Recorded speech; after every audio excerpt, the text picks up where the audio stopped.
Okay guys, this is going to be your homework for today. It is on subtracting integers. Number 1 says explain how to model the following problem using counters. So in our notes today, we talked about adding 0 pairs whenever we have a positive subtracting a negative. So I'm going to use the example on my board.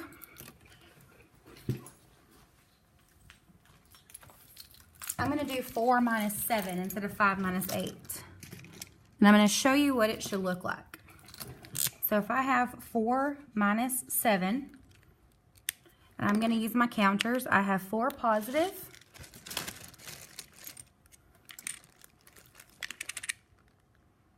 Now, I don't have any negative 7s to take away. So I don't have enough 7s to take away. I only have 4 positives. I don't have 7 positives. So in order to take away more positives, I have to add 0 pairs. So here's 1. So now I have 5 total.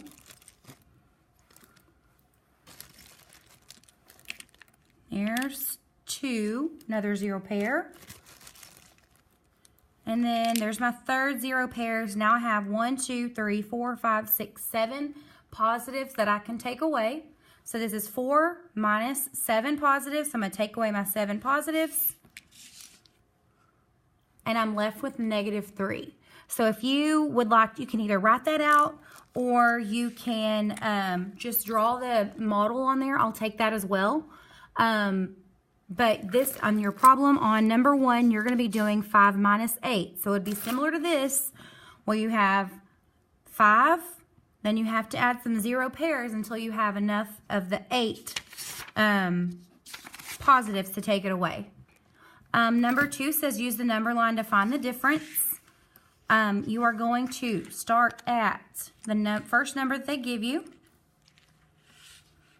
And on our notes from today, it says that the rule for subtracting integers is that you add the opposite. So that's what they're wanting you to do here. So you are going to add, they changed this addition, the subtraction to addition.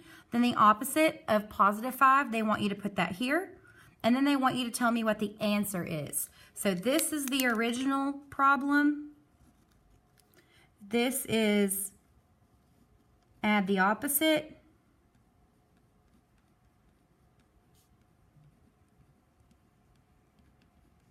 And this is where you're going to solve it. Okay?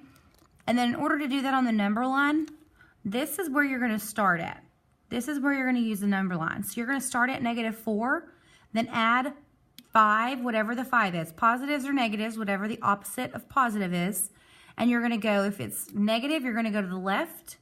So left equals negative. And then if you go to the right, that is positive. Ooh, try to write both words.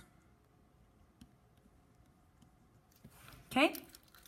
And then number 3 says solve the following problems, then state what the absolute value and the opposites are for each. So you're going to need 3 different answers. You're going to need to solve it and find the answer. You're going to need to find the absolute value, and then its opposite. So the opposite of the answer, you're going to take your answer, find the absolute value, take your answer, and find the opposite. So the first one is 8 minus 11.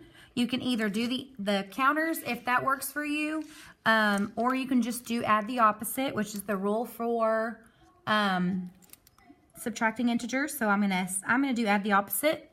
So now that I have adding, our poem says that if we add, we have different signs, we subtract. So the difference between 8 and 11 is 3. So I have 3. One of these numbers that you need to choose which number has the biggest absolute value. That is 11. 11 has the biggest absolute value. 11 is now negative, so our answer is negative. So you need to tell me what is the absolute value of negative 3.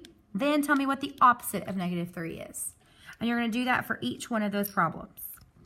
If you have any questions, guys, make sure you send me a message through Remind. And